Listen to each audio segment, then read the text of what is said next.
So I am wholly convinced that we are staring down one of two scenarios when it comes to Donald Trump and this war in Ukraine. The first scenario is that Donald Trump is so fucking stupid that he has no real idea what is actually happening in Ukraine, and he's still operating on the beliefs of pre 2022 Russian power going up against pre 2022 Ukraine power.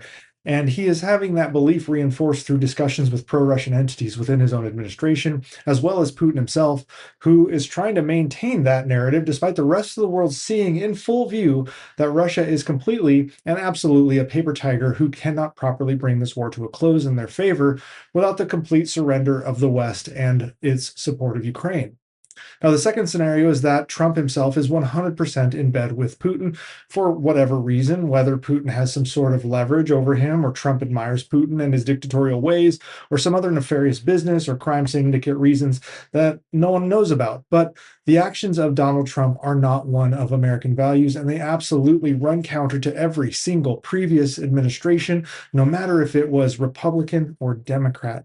It's weirdly starting to seem like Trump is assisting Putin in his attempts to string Ukraine and Europe along in order to help Putin buy time and outlast those that support Ukraine. Either way, this is not leadership. It's a gutless betrayal that reeks of stupidity or complicity. And either way, it's fucking unforgivable. Apparently, the meeting between Trump and Zelensky that took place at the White House on Friday turned into a shouting match with Trump cursing at Zelensky, tossing Ukraine's battlefield maps around like garbage, and parroting Putin's threats word for word, demanding Zelensky surrender Donbass. And the irritating thing is, despite the fact that Trump admires him, Putin is not a statesman. He is evil, plain and simple, with an international criminal court warrant for kidnapping thousands of Ukrainian kids, ripping them from families, and shipping them to Russian indoctrination camps. Investigators have documented many horrors being conducted by the Russian military. Mass graves in Bucha with civilians shot, hands bound, torture chambers in Izum where people were electrocuted, raped women and children in occupied towns, and deliberate strikes on hospitals, schools, and apartment blocks. Russia bombed Mariupol to rubble, killing tens of thousands in a siege that starved people out, and now they're hitting power grids to freeze millions in winter, cutting electricity to some 70% of the houses in Kyiv just last month alone. That is not war.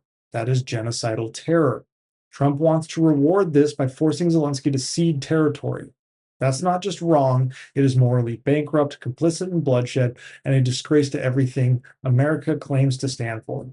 I mean, even from a perspective of wanting to be the winner, Trump is backing the wrong horse here. Trump's delusional Russia's doing great bullshit ignores the truth screaming from the front lines. Militarily, Russia is a bleeding wreck.